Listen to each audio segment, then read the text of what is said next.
Hi there guys, I've had some requests this week to talk about emotional eating. It seems to be something that people are struggling with a bit at the moment, and as you probably know, it's something that I've got a background in terms of a personal background of binge eating and emotional eating. So I'm trying to make maybe a reinforced statement now. So I've got a lot of older videos on this. I've talked about this a lot, but I think it's always good to have a refresh and make sure that you really kind of get to grips with this, because I know from my own experience that it's really hard to nip in the bud if you don't have the right support, and if you don't have the right knowledge and the right motivation, then you're not going to crack it. And what I need to make you understand is that the level that I work at is that of a personal trainer and a coach, but I am not I'm not a counsellor, and I'm not someone that is qualified in eating disorders or even things like binge eating or overeating. I can only talk to you from my own point of view and with the coaching experience that I've amassed over the last 8 years. So this is like an overview or an introduction into emotional eating, and hopefully if you feel that you need more, you will be brave enough to reach out to a specialist and actually get some proper help, because beyond a certain point, you have to recognise that sometimes actually having that extra help is the only thing that is going to make the difference, okay? So use this to lay the foundation, to get the ideas, to get the understanding, to recognise that you're not alone. That's a big part of this. When I was in the midst of my binge eating, my emotional eating, I was always so ashamed of myself. I was always so secretive that I never wanted to tell anybody. And as soon as I started sharing how I felt and what I was doing and the way I was behaving, even if it was just via these videos, apart from coaching you guys, I didn't really tell my family or friends because I was just so embarrassed. So if you can find someone to talk to, whether that's me or a member of the gym that you get on really well with, or a family or friend, a person in your life that you trust, then it really does make a giant difference to actually say the words out loud and admit to what you're feeling, because nothing's going to change if it's still stuck in here and in here, okay? If you can get it out, it will make a difference in terms of being honest, feeling a bit freer, feeling a bit lighter in terms of the weight that you're carrying on your shoulders, okay? So what we need to understand firstly is kind of what emotional eating really is. So, we have to eat because we are sustained by food. We need nutrients, we need all kinds of stuff to make us function properly. So we need a certain amount of food, a certain amount of each macro and micronutrient to meet those needs, the biological needs of our body, to make sure that we stay alive. So, the amount of that you will need as an individual will differ from week to week, month to month, over the years of your life, and it will also differ compared to other people as well. So it's important to recognise that nutrition is not always a straightforward thing. We have to personalise, we have to make sure that we're understanding our own bodies, and recognising that yes, we do need to have an appetite, we should feel hungry at certain times, and we then obviously need to respond to that in an appropriate way. So emotional eating, and particularly binge eating, is eating for a purpose other than satisfying an appetite, okay? So the typical kind of buzzwords, as it were, would be in terms of emotional eating would be things like if you're having kind of quite serious cravings, or habitually eating or overeating at a certain time of day, or habitually overeating when you go out for a meal. If any kind of emotion really can drive emotional eating. So it's not just, it's more often associated with being sad and lonely and anxious and tired and frustrated and angry, but it can also be applicable in terms of going out for a meal and feeling really happy and then overeating or binge eating because you're in that environment that promotes that, okay? So it's having that understanding that emotional eating is driven by an emotion rather than a biological need to eat food, but it can happen in response to that biological need if it's habitual. So, for example, at lunchtime, your body signals to you that you get hungry, you get that kind of feeling in your tummy, you start to salivate, so that's your signals that your body's going, come on, we need some food. But in response to that, you might habitually then overeat at that time of day because you've kind of associated emotionally with something that happens at that time of day. So it's all a bit kind of sticky, like interconnected, but as long as you understand the difference between true hunger being a biological need of the body, and emotional eating, which it obviously comes from your feelings and thoughts and habits, and driven by any and all of the emotions that you can experience, okay? And then binge eating is the step above that, where the emotions don't just drive you to overeat, they kind of drive you into that kind of almost senseless, binge eating, where you almost feel that you can't stop or that you don't want to stop, okay? So obviously, we've got the full spectrum of emotions to contend with, and what I'm going to do in conjunction with this video is hook you up with I've got 2 or 3 files that I can send over to you, so I'll either put them in the comments to this video or I'll attach them to this week's check-in email on Sunday, so that you have access to those, so you can go through them and reinforce what I'm saying with that information. So it's the next step is really recognizing if you are an emotional eater. So you've got to ask your questions like, do you eat in secret? Do you feel more comfortable when you're eating alone, like when no one's watching you? Do you eat when you feel stressed?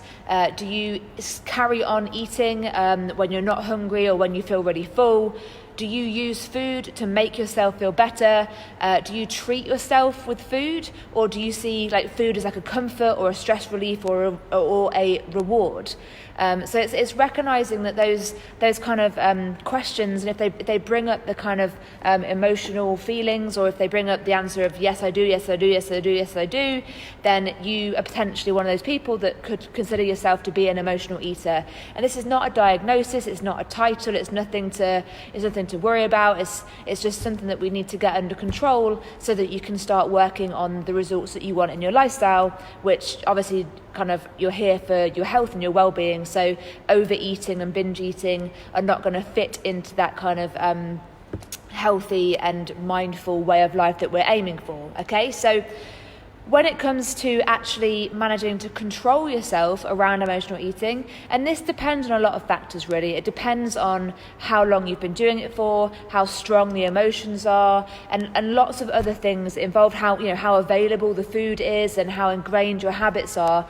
But the first thing we need to do really is to pause. Take a pause and make sure that you have the time and space to think about what you're doing, because if you're not allowing yourself that time and space, your brain will just drive you straight toward the habit that you've created, okay?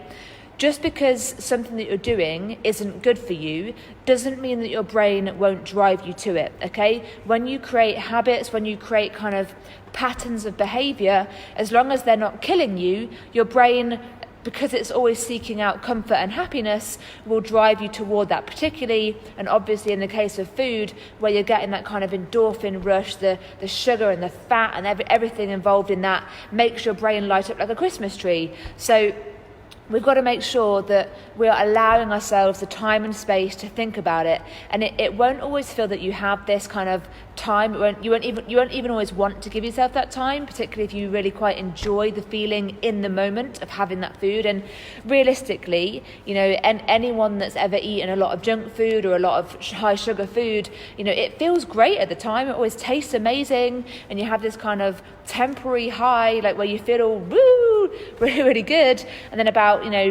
5 minutes later, when the regret and the shame and the doubt and the kind of frustration starts to kick in, then our mood obviously goes back down again. So it's always and only ever a really temporary kind of band-aid solution over a problem that we're feeling. And what we have to really think about is, the emotions that we're feeling, we need to deal with those emotions, and that's what the time and space is for. If you are able to sit down and identify the emotion that you're feeling, allow yourself to feel the emotion, and allow that to kind of come out of you rather than squashing it all down within you with the food, then you've got a higher chance of being able to nip this in the bud, because kind of the suppression of the emotions and this kind of desire to not feel and almost punish yourself for feeling something bad or doing something bad, it's not a healthy practice. So if we can work on our expression, if we can work on our feelings and find a healthy channel of what we're feeling into something, turning that into something else, turning the bad feeling into a slightly less bad feeling, then we can work on managing this longer term. I'm still unsure as to whether, as an emotional eater or a binge eater, you are ever considered to be cured cured. I would never consider myself, or at least the way I feel at the moment, I don't consider myself to be cured of binge eating or emotional eating. But what I can definitely say for myself is that I have, much better control of myself. I have much better kind of understanding of the feelings.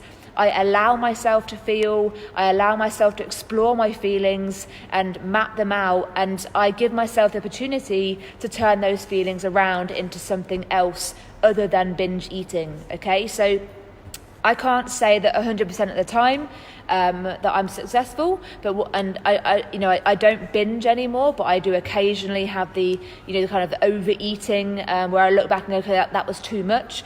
But generally, it's not through being out of control; it's just through a bit of a lack of judgment. Okay, particularly around that week of the period where things are a little bit up and down anyway. So if you can get to a stage like me where I've gone from being insanely out of control, binging almost every day for a good number of years, to this kind of recovery period where I've worked hard on my mindset, worked hard on my expression and my understanding, and fundamentally just being kind to myself, then you're moving in the right direction. But again, I will stress, if you find that you're really struggling, I really, really, really encourage you to seek out some more professional help, because at the end of the day, it's your health and your well-being that is at stake, okay?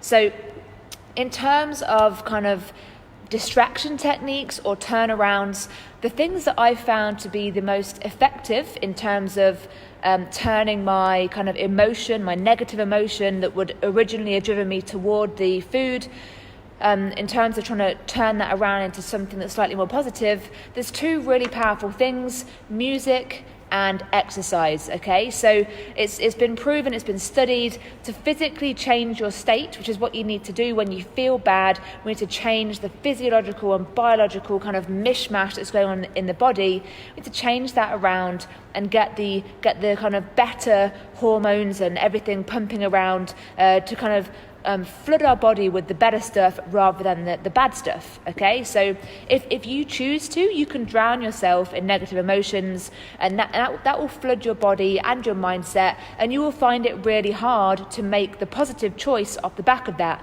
When you're feeling negative, when you're feeling kind of like you're in the pit of despair, you're not going to take the good road, because you don't feel like you deserve it. You don't feel like you're worth it.